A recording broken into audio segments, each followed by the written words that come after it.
નમસ્કાર વિદ્યાર્થી મિત્રો, હું છું ઝાલા જયેન્દ્ર અને તમે જોઈ રહ્યા છો ગુજરાતી એજ્યુકેશન. વિદ્યાર્થી મિત્રો, આજે હું તમને ધોરણ 8 વિષય સંસ્કૃત દ્વિતીય સત્ર મૂલ્યાંકન 2023 અને 24નું પ્રશ્નપત્ર સમજાવી રહ્યો છું. વિદ્યાર્થી મિત્રો, તો જોઈએ આપણે પ્રશ્ન 1. વિદ્યાર્થી મિત્રો, આ પ્રશ્નપત્ર તમારે 80 માર્કનું રહેશે અને તેનો સમય તમારે 3 કલાકનો રહેશે. નંબર 1, નીચે આપેલા ફકરાનું ગુજરાતીમાં ભાષાંતર કરો. વિદ્યાર્થી મિત્રો, પ્રશ્ન 1 તમારે 16 માર્કનો પૂછાશે. તો તમે જોઈ શકો છો, પહેલું જે ફકરો આપ્યો છે એનું અનુવાદ. આ સચિવાલય ભવન છે. આ ભવનમાં વિધાનસભાના અધિવેશનો થાય છે. આ જ ભવનમાં રહીને રાજ્યના મંત્રીઓ, સચિવો અને અન્ય અધિકારીઓ રાજ્ય કાર્યનું સંચાલન કરે છે. સચિવાલય જ ગુજરાત પ્રદેશનું મુખ્ય કાર્યાલય છે. નંબર 2, એનો અનુવાદ વિદ્યાર્થી મિત્રો જોઈએ. પ્રથમ, ચંદ્રગુપ્તના મંત્રી ચાણક્ય, આ તેમનું ઘર છે.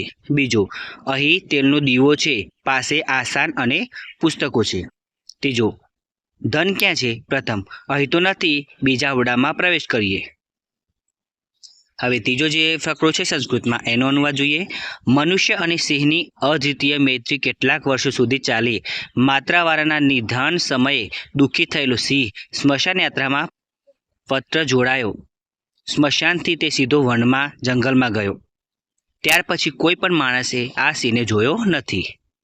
હવે પ્રશ્ન 2, નીચે આપેલા શ્લોકોનું ગુજરાતીમાં ભાષાંતર કરો. ગમે તે 4 લખવાના છે વિદ્યાર્થી મિત્રો, અને પ્રશ્ન 2 તમારે 16 માર્કનો રહેશે. તો પહેલો જે શ્લોક આપ્યો છે એનો અનુવાદ. હે લુચ્ચા ચોર બિલાડા, મ્યાઉ મ્યાઉ એવો ભયંકર અવાજ ન કર. જતો રે સુવાળી ભોરીને દૂધ પીધેલી મારી દીકરી ખરેખર સૂતી છે. નંબર 2, ચંદ્ર આથમી જાય છે, સૂર્ય ઉગે છે, ચારે બાજુ પ્રકાશ ફેલાય છે, પવન ધીમે ધીમે વાય છે, ભમરો ધૈર્યવાન બને છે. નંબર 3 જે શ્લોક છે એનો અનુવાદ જોઈએ. રસ્તા પર માણસોની અવરજવર શરૂ થઈ ગઈ છે. ઝાંઝરનો રણકાર સંભળાય છે. વૃક્ષની ડાળી પર પક્ષીઓનો કલરવ સંભળાય છે. ગાયો ચારો ચરવા જાય છે. અને નંબર 4, આ એક આંખવાળો છે પણ કાગડો નથી. દરમાં જવાની ઈચ્છા રાખતો હોવા છતાં સાપ નથી. ઘટે છે, વધે છે, પણ સમુદ્ર કે ચંદ્રમાં નથી. નંબર 5 એનો અનુવાદ. તે 4 મુખવાળો છે પણ બ્રહ્મા નથી. તે બળદ પર સવાર છે પણ શંકર નથી. તે નિર્જીવ અને નિરાહારી છે, છતાં સતત અનાજનું ભક્ષણ કરે છે. પ્રશ્ન 3 વિદ્યાર્થી મિત્રો, પ્રશ્ન 3 ની અંદર વિકલ્પો આપેલા છે અને વિકલ્પ તમારે 8 માર્કના પૂછાતે હોય છે. પહેલો છે શ્રાંતઃ ક્લાંતઃ અનુનિતા ચ કા અસ્તિ, તો એમાં આવશે પુત્રી. બીજું, બિડાલઃ કી કરોતી, તો એમાં આવશે ઘોર વિરામમ. નંબર 3, વિષ્ણુપદ કંથ પ્રોક્તમ, તો એમાં આવશે દુર્લભમ. નંબર 4, ગાંધીનગર કીદૃશ નગરમ અસ્તિ, તો એમાં આવશે સુંદરમ અથવા સુઆયોજિત. નંબર 5, ઘાયલ સિંહની સારવાર કોણ કરે છે? એમાં આવશે માત્રાવાળા. અને નંબર 6, વૃક્ષાય કિક દિયંતે, તો એમાં આવશે બી જલમ. નંબર 7, ચાણક્ય કમલાના વિતરણ કદા કર્તુમ ઇચ્છતિ, એમાં આવશે પ્રભાતે. અને નંબર 8, અક્ષરધામ મંદિરે પ્રદર્શન વિભાગ કીદૃશ અસ્તિ, એમાં આવશે અતિવ મનોહર. હવે બ એની અંદર ખરા ખોટા આપેલા છે. ખરા ખોટા તમારે 4 માર્કના પૂછાતા હોય છે વિદ્યાર્થી મિત્રો.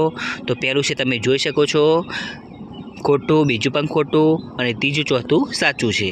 હવે ક, પાઠના આધારે યોગ્ય શબ્દ વડે ખાલી જગ્યાઓ પૂરો. ક તમારે 4 માર્કનો વિદ્યાર્થી મિત્રો પૂછાતો હોય છે. તમે જોઈ શકો છો જનેશુ કમલાન વિતરતું. બીજું, અસ્માકઃ શાલાયાः નામ ઉજ્જવલમ ભવિષ્યતિ. નંબર 3, સમ્યક્તયા સર્વા સ્પર્ધા પુનઃ ભવંતી. નંબર 4, રથઃ વાયુ વેગેન ચલતી. હવે પ્રશ્ન 4 નીચેના ગુજરાતી વાક્યનું સંસ્કૃતમાં ભાષાંતર કરો. ગમે તે 2 લખવાના છે વિદ્યાર્થીઓ. અને પ્રશ્ન 4 તમારે 2 માર્કનું છે. ઠંડીનો સમય છે, શીતકાલઃ અસ્તિ. બીજું, લતાઓનો સમૂહ શોભે છે, લતિકા વૃંદઃ વિલસતિ. નંબર 3, નદીઓ પોતાનું પાણી પીતી નથી, નદઃ સ્વયં જલમ ન પીબતી. હવે બ, નીચે આપેલા પ્રશ્નના સંસ્કૃતમાં ઉત્તર લખો. બ તમારે 8 માર્કનો છે વિદ્યાર્થી મિત્રો, અને તમે જોઈ શકો છો સંસ્કૃતના પ્રશ્નો અને તેના આન્સર. એનું વાંચન હું નથી કરતો. જો વાંચન કરાવીશ તો વિડીયો ખૂબ લાંબી થઈ જશે, એટલા માટે તમારે જાતે જોઈને લખવું પડશે. તો તમે જોઈ શકો છો બ.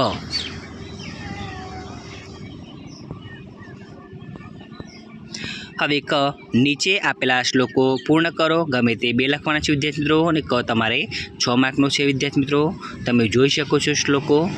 પેલું છે પુસ્તકેષુ હિયા વિદ્યા પરહસ્તુ યદ ધનમ, કાર્યકાલે સન્મુસ્મને ન સા વિદ્યા ન તદ ધનમ. બીજું વૃક્ષ ફલાંતીય ભાતે વૃક્ષ ધુણ્યતે કપિહ, વૃક્ષેણ વાર્યતે તાપઃ જલ વૃક્ષાય દીયતે.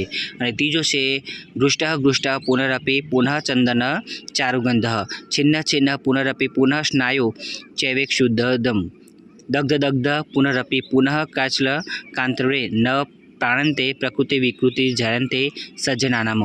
હવે પ્રશ્ન 5 નીચે આપેલા શબ્દોના અર્થ વિકલ્પોમાંથી શોધીને લખો. પ્રશ્ન 5 તમારે 3 માર્કનો રહેશે. પહેલું છે ક્રીડક તો ખેલાડી, નંબર 2 બિલમ તો દર, નંબર 3 મુદ્રિકા તો વીંટી. હવે એની અંદર સમાનાર્થી આપેલા છે. સમાનાર્થી તમારે 4 માર્કના પૂછાતા હોય છે. નંબર 1 બિડાલ હતો માર્જારહ, બીજું ભાર્યા હતો જાયા, નંબર 3 ખલુ તો હી નનુ, નંબર 4 શીઘ્રમ તો ત્વરિતમ. હવે એની અંદર સાચા વિરોધી શબ્દ વિકલ્પમાંથી શોધીને લખો. તમારે 3 માર્કનો રહેશે. મહાનમ તો લઘુ, પાપમ તો પુણ્યમ, અધ તો સ્વઃ. હવે એની અંદર સંધિ આપી છે વિદ્યાર્થી મિત્રો, સંધિ જોડવાની છે.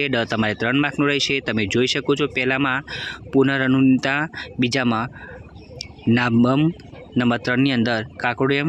હવે એની અંદર સંધિ છે તે જોડવાની છે વિદ્યાર્થી મિત્રો, તમે જોઈ શકો છો. પર્વત પ્લસ અગ્રે, બીજું ચ પ્લસ એવમ, નંબર 3 સ્વયં પ્લસ એવમ. તો વિદ્યાર્થી મિત્રો તમને મારી આ વિડીયો પસંદ આવ્યો હોય તો વિડીયો લાઇક કરો, કમેન્ટ કરો, શેર કરો, સબસ્ક્રાઈબ જરૂર કરો. ધન્યવાદ.